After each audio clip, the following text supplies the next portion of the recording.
A partir dessa aula, a gente começa a ver características dos compostos orgânicos. Parte 1, porque aqui a gente vai falar dos pontos de fusão e de ebulição. E aí eu digo o seguinte, nos compostos orgânicos, os pontos de fusão e de ebulição em geral são mais baixos do que nas substâncias inorgânicas. Depois a gente discute isso. Isso ocorre porque as ligações entre as moléculas dos compostos orgânicos são mais fracas, o que faz com que elas se rompam com mais facilidade. Esse rompam aqui serve para ebulição, para fusão não, porque romper é quebrar, é não existir mais. E a gente viu lá no primeiro volume, em estados físicos, né? Mudança de estados físicos, análise de cada estado. No estado sólido, as moléculas apresentam um arranjo homogêneo, tudo bonitinho, tudo certinho, quadradinho. Isso quer dizer que as moléculas ali não apresentam movimento. O único movimento que existe é chamado movimento vibracional. Elas vibram, elas não se movimentam. Já se eu aumento a temperatura, eu aumento a energia de movimento, chamada de energia cinética. Isso faz com que você aumente o espaço entre essas moléculas. E aí você tem o derretimento, a fusão. Uma coisa que estava tudo agregado, ela fica espaçada, fica com um movimento maior. Porém, elas ainda estão atraídas umas às outras. Então, romper não é bem o caso na fusão. Aí sim, na ebulição, do líquido para o gasoso, aí você quebra a atração entre moléculas, a interação intermolecular. Só para ficar claro isso. Bem, como ele fala aqui, realmente, as substâncias inorgânicas, quando você pega um composto iônico, por exemplo, sal de cozinha, comparado ao açúcar, sacarose, o sal de cozinha é um cristal iônico que se liga através de ligação iônica. Atração eletrostática em seus íons, que é uma atração muito forte. Já no caso dos compostos orgânicos, você tem a atração entre as moléculas, ou dipolo-dipolo, Van der Waals, vamos começar pelo Van der Waals, que é a mais fraca, dipolo-dipolo, ou pontes de hidrogênio, que seria mais forte. Só que mesmo sendo mais forte, as interações entre moléculas orgânicas sempre será mais fraca do que entre as moléculas inorgânicas. Se você pegar duas frigideiras com a mesma quantidade de sal de cozinha e açúcar, sacarose, colocar num fogo com a mesma intensidade de calor, coloque no seu fogão com a mesma quantidade de sal e açúcar, você vai ver que o açúcar derrete muito mais rápido, ou seja, a temperatura de fusão dele é mais baixa, porque a atração entre as moléculas de sacarose é menor, é menos intensa, menos forte ou mais fraca do que a interação entre retículos cristalinos ou atração eletrostática, positivo e negativo. Então isso é para deixar claro e relembrar tudo que a gente deu. E outra coisa, não existe a atração, e a gente já viu, entre moléculas do estado gasoso, com a exceção do HF. Lembra do HF? Pela sua diferença de eletronegatividade extremamente alta, 1,9, a atração entre essas moléculas é bastante intensa.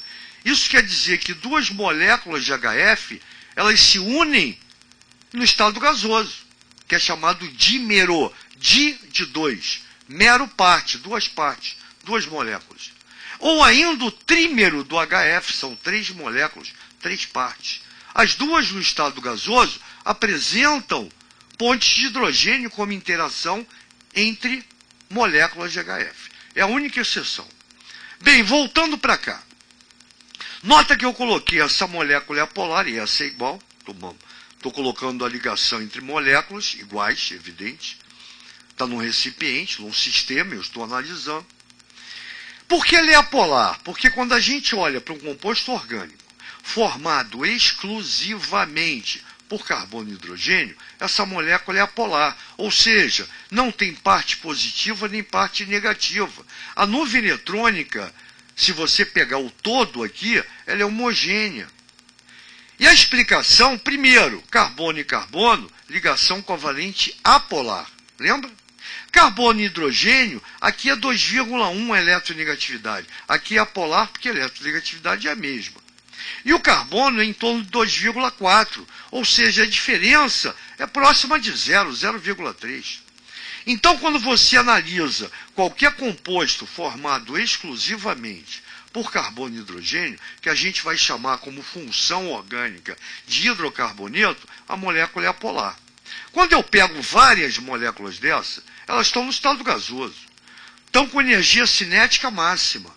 Só que eu quero passar para o estado líquido ou do estado sólido. Lembra que só existe a exceção HF, que é a única molécula dímero e trímero que está no estado gasoso com interação entre moléculas. Se eu tiver essa molécula livre, ela está no estado gasoso. Se eu quiser o estado líquido ou sólido, eu tenho que fazer, primeiro, com que essas moléculas diminuam o seu movimento. O que eu faço? Diminuo a temperatura. Lembra que quando eu aumento a temperatura, eu passo do sólido para o líquido. Eu estou aumentando o movimento, a energia de movimento. Eu estou aumentando a energia cinética. Se eu quero diminuir esse movimento, eu faço ao contrário. Eu reduzo a temperatura.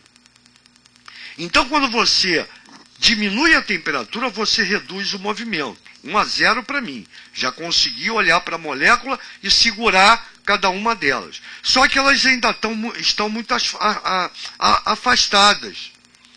Então eu aumento a pressão. Se eu aumento a pressão do meu recipiente, do meu sistema, eu vou diminuir o volume. Se eu diminuo o volume entre as moléculas, eu estou aproximando as moléculas. Eu estou induzindo essas moléculas a uma interação. Por isso que é dipolo induzido. Porque quando você faz isso, e a gente já viu lá em ligação intermolecular, se você não viu, se você não é meu aluno, passa a ser ligação intermolecular. Entre moléculas, está tudo lá. Você vai ver que quando você aproxima duas moléculas apolares, as nuvens eletrônicas sofrem distorções. Então você, num determinado momento, vai ter uma parte negativa, tá? E uma parte positiva numa única molécula, evidente na outra também. Então o negativo de uma atrai o positivo da outra. Só que se liga, para eu fazer isso, atração entre elas, eu não induzi, ou seja, temperatura diminuí, pressão aumentei. Se você não mantiver essas condições, a tendência é que essa molécula volte ao estado gasoso. Por isso que, facilidade em quebrar, porque isso aqui não é uma coisa natural, é uma coisa que você está forçando, está induzindo. Viu que show, gente boa?